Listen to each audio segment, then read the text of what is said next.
নমস্কার, আমি তৃণমূল কংগ্রেসের মুখপাত্র রিজু দত্ত। আপনারা সকলেই জানেন 4 মে বাংলার বিধানসভার ফল বেরিয়েছে। বাংলার মানুষ দুহাত তুলে বিজেপিকে আশীর্বাদ করেছে এবং বাংলায় পরিবর্তন হয়েছে। আগামী 9 মে নতুন সরকার গঠন হবে বাংলায়। কিন্তু আমার ভিডিওটা আজকে সেটা নিয়ে নয়। আমার ভিডিওটা হচ্ছে 4 মে বিকেল 4টের থেকে আজকে 6 মে দুপুর 3টে অবধি আমার সাথে ব্যক্তিগত কি ঘটনা ঘটেছে। আপনারা জানেন যে আমার দল তৃণমূল কংগ্রেস কাউন্টিং অবজারভার করে পূর্ব মেদিনীপুরে পাঠায়।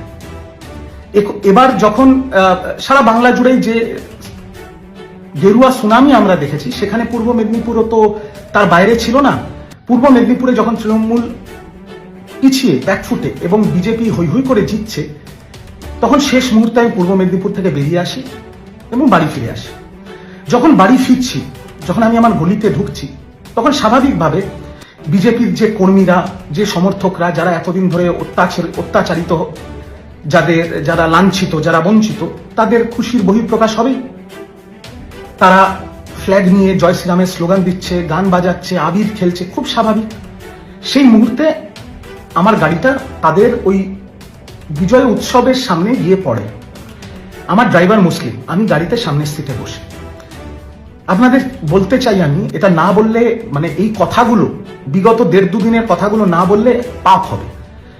আমার মণ্ডল সভাপতি সেই সময় যদি সে চাইতো, আমার গায়ে আবির লাগিয়ে দিতে পারতো, আমার গাড়ি ভাঙচুর করতে পারতো, আমার মুসলিম ড্রাইভারকে মারতে পারতো, আমাকেও চত্থাপ্পড় মারতে পারতো। কিন্তু তারা কি করেছে? সে এসে আমার সাথে হাত মিলিয়েছে, আমার গায়ে গেরুয়া আবিরটা পর্যন্ত দেয়নি। উল্টে বিজেপির ছেলেগুলো বলেছে, একটু রাস্তাটা খালি কর, রিজুদার গাড়িটাকে বার করে দে। নাম্বার 1। নাম্বার 2, 4 তারিখ বিকেল 5টার পরে যারা স্বঘোষিতভাবে বিজেপি হয়ে গেছে, যারা সবাই তৃণমূল ছিল, এখন স্বঘোষিতভাবে বিজেপি হয়ে গেছে, ফেসবুকে এখন জয় শ্রীরাম লিখছে, তাদের মধ্যে থেকে 4 তারিখ রাত্রেবেলা আমার বাড়ির সামনে মদ খেয়ে অকথ্য ভাষায় খিস্তি খেয়র আমার মা একজন doctor, non political, practising gynaecologist, তাকে অনেক রকম থ্রেট দেওয়া। আমার স্ত্রী অরাজনৈতিক, একটা প্রাইভেট কোম্পানিতে চাকরি করে, তাকে অনেক রকম থ্রেট দেওয়া হয়েছে এবং আমাকেও অনেক গালাগাল দেওয়া হয়েছে। যেহেতু আমিও তো দলের পক্ষ থেকে ভোটের সময় প্রাণপাত করে লড়াই করেছি, যেটুকু আমার ক্ষমতায় ছিল।